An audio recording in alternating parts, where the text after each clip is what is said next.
tatalaga ng mga scouts, tinatawagan ko po si Dr. Divina R. Ramirez.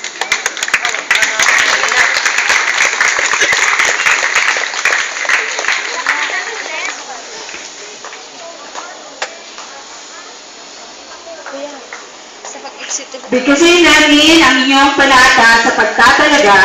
Itaas ang kanang kamay sa tanda ng scout at sumunod sa akin.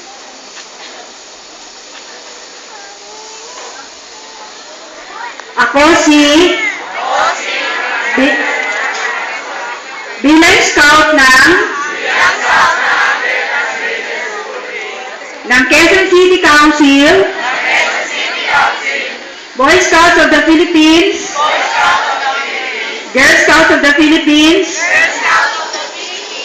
ay nangangako sa ngalan ng aking dangal na gagawin ko ang buong makakaya upang tumupad sa pangako sa batas ng Scout, tumulong sa pagsulong ng ating patrol at tropa,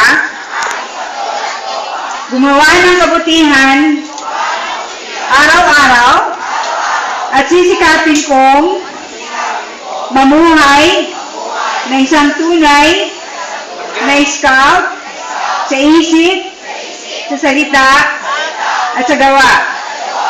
Kasi nawa ako ng Panginoon. Baba ang kamay.